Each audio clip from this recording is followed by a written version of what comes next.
What's up, YouTube? It's your boy Mark Dark, and I'm back with another video. If you're new, if you love power, go ahead, hit that subscribe button, like the video, and leave your theories, comments, everything down below. Now, tonight, we're going to be talking about Power Book 2 Ghost, Episode 10. This is my quick thoughts, early impressions, and man, I'm telling you, bravo to Courtney Kemp, bravo to the writing team. This episode was easily, in my opinion, the best episode of the season. And it's just crazy, man, because I'm so used to a whole lot of power spoilers getting out there. And for the first time in a long time this year, we didn't really see too much, man. We did not see a lot of spoilers at all. And that made the season finale even better because, it was like we knew certain things would happen, but we didn't know how it would happen. And not having those spoilers helped a lot within this episode, man. But this episode was crazy, man. Fire. I made the prediction video for you guys earlier, and we talked about a lot of different things. The whole season, man, we talked about a whole lot of different things, and in this episode, a lot of those things did come true. Now, let's just start off, man. I will be dropping a full recap for you guys later on in the day, but this is just my quick thoughts, early impressions. You guys down below, let me know, what was your favorite episode? After watching all 10 episodes, what was your favorite episode? This one right here easily was the best episode, in my opinion. This was my favorite. It made a lot of sense, and a lot of different things came in within this episode. You've seen a lot of different things happening. Now, as for your boy Jay Kelly, you already know he messed up when he told Tariq he knows Tariq sells drugs. Once he did that, I knew. I was like, yeah, he's done for. Now, my predictions, I was like, man, Jay Kelly probably going to end up getting out of this easily. And he had it in the books. The dude had it to be able to survive and get out and make it to season 2. But he really thought telling Tariq he knew and then he can help him and stuff like that, that he was good. I mean, once he told him that, I'm like, okay, yep, it's pretty much over for him. I don't know when it's going to happen, but it's definitely going to happen. He's going to, he's going to take an L. I don't know why Jabari thought he can do that, but the dude is sick. Something wrong with him. We ain't seeing Jay Kelly no more, man. No more. Not for season 2. Now, Professor Miriam, she was able to survive in as well as help Zeke, right? Now, let's get to the return of your boy, Tommy Egan. And I've been telling you guys all season, I've been having a lot of people tell me he wasn't coming back. All these people saying, Tommy's not coming back. You need to let it go. He's not coming back. Look, if I'm going to keep saying that somebody's coming back, trust and believe they coming back. I ain't just about to keep telling you and trying to back it with evidence and stuff like that. I mean, to be 100% honest with you guys, I kind of knew Tommy was coming back because it was early footage of Tommy being filmed for Power Book 2 Ghosts. So, of course, I already knew your boy was coming back. But I didn't want to come on and just tell y'all the spoiler or anything like that. But besides the point, Tommy Egan returned. Yes, the BMW was his mom's. We had people not believing that that was the BMW. Well, once again, yes, it was true. BMW is gone, but Tommy Egan came back for vengeance. Y'all saw exactly what he did. I mean, just seeing Tommy, it felt like the original Power, man. It really felt like the original Power. Him coming out to Mini-Man, I'm like, okay, this right here is solid. This first half of the episode alone was better than the last 9 episodes, in my opinion. Maybe I'm just hyped up, but man, I'm telling you, this episode was crazy. Return to Tommy Egan, it brought that energy to this show. And the way that Tariq kind of neutralized Tommy in a way, because Tommy, he didn't want to hurt Tariq. As we discussed in the past, Ghost told him not to do it. So out of respect, out of Ghost, Tommy ain't gonna hurt Tariq, you know what I'm saying? But he will come for Tasha. And that's something that he was going to do. He was trying to do.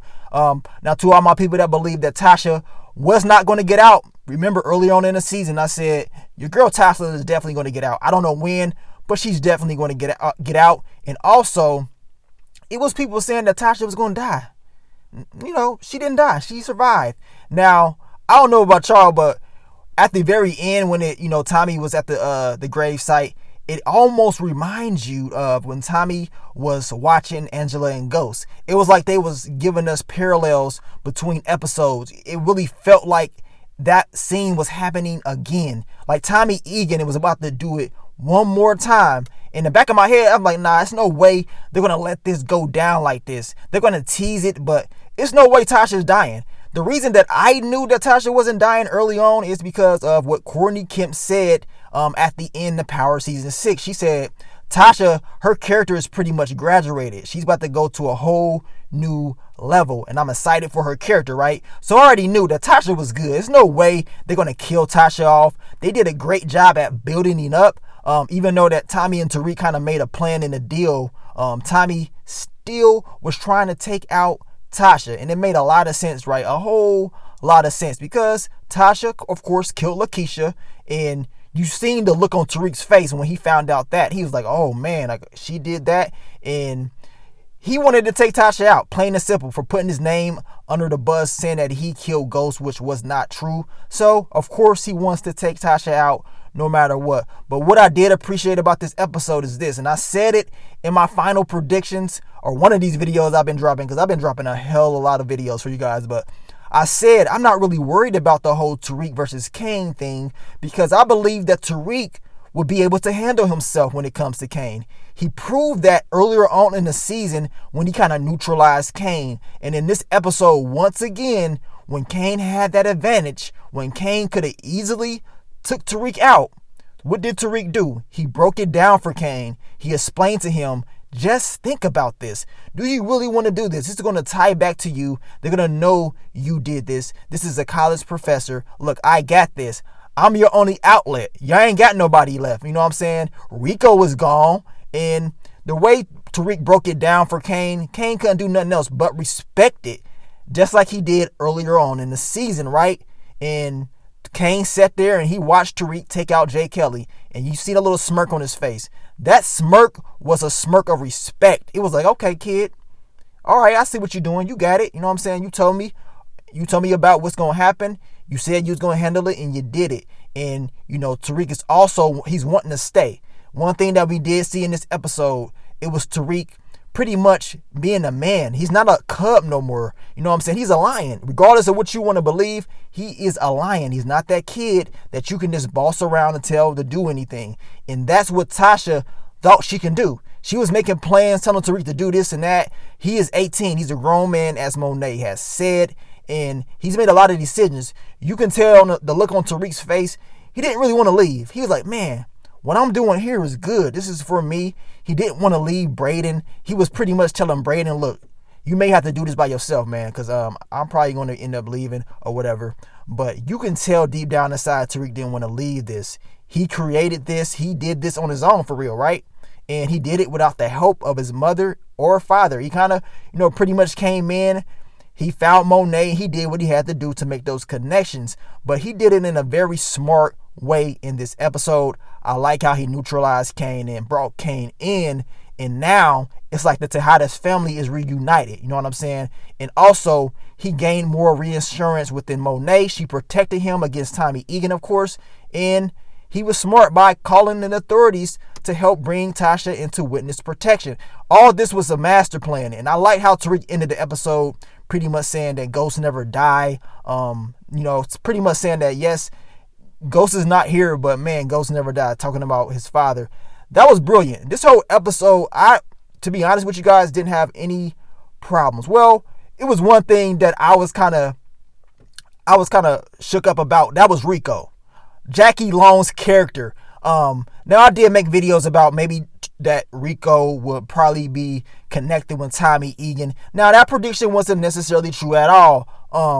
But at the same time, regardless if it wasn't true, I was kind of like, damn, like Rico was gone that quick. He was kind of built up. They kept talking about him, and then Monet takes him out instantly. Instantly takes the dude out. I'm like, man, we ain't even gonna see Jackie Long no more. I was kind of eager to see his character in season 2 and see the build up. And Lorenzo was kind of pissed because he's like, look, man, I had that plug for us. We was good. Now we screwed over. You know what I'm saying? But Tariq is gonna try and figure out the way. And Monet knows this. It goes to show you that the Tejada's family is not even close to being on the level of the St. Patrick's organization of the past. Based off this episode and the episodes in the past, we already seen that but they made it more aware in this episode. The dependence on Tariq St. Patrick is high. Without him, the Tejada organization ain't really doing too good, right?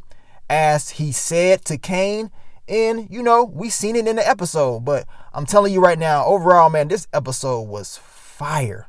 I'm very proud of them, for real. To be honest, I'm really proud of everybody that put in their work for this show, because it really did prove a lot of people wrong. In this episode alone, it proved a lot of people wrong, and it's going to have a hell of a build-up for season 2. Now, if you know about Power and you know about season 2, I don't know about y'all, but the original Power, my favorite season was season 2. So now we're going to see if Power Book 2 Go season 2 is going to be solid. I think it is. I think it's going to be very solid, man. But like I said, this is just my quick thoughts, early impressions. I'm trying to remember everything. It's a lot to gather together. Y'all saw what happened with Cooper Saxe, Nancy, and Tariq exposed him. You see the look on Riley's face. You already knew she was shook up, right? Tariq was smart to expose Cooper Saxe with the help of Tamika, which they had to pretty much drop everything because Stephen Ott could not let this get out. And of course, Tasha had to agree to turn in, or pretty much say Tommy Egan did this, right? But we all know how that played out. Overall, man, this whole Cooper Saxe and Davis McLean thing is crazy. I don't know why Davis McLean believes he can trust Cooper Saxe, especially after what happened this season, but I guess he has a game plan. And I guess when it's all said and done, Davis McLean didn't really lose. Somehow, some way, he was able to win because Cooper Saxe lost his job, but he's thinking about working with Davis McLean. So I guess that's a win for Davis McLean, a double win, I guess. But you guys, the fans, man, you guys let me know, what do you think about Power Book 2 Ghost episode 10? Your quick thoughts, early impressions. Like, I have really no complaints, man, at all. This was an excellent episode. And like I said earlier, it goes to show when leaks and all that stuff don't get out, how much better the episode feels. It felt great watching this, man. Shout out to your boy Tommy Egan, because he brought a lot of energy and a whole different vibe to the show, man. So shout out to him. And once again, we back at it. And I can't wait to see what's next, man. But I will be dropping that recap later on for you guys. Be ready, man. Be ready for the recap. I want you guys to be live in that chat. Last week, we got over 1,000 people in the chat. Later on today, we got to go ahead and get another 1,000 in there, man. We got to kill it once again. This is the season finale. Let's do it one more time for your boy. But thank you guys for all the love, all the support you've been showing this whole season. And I will continue to give you guys more Power Book 2 Ghost content in the future. But let me get on out of here, man. It's your boy Mark Dark. I'm out. Peace.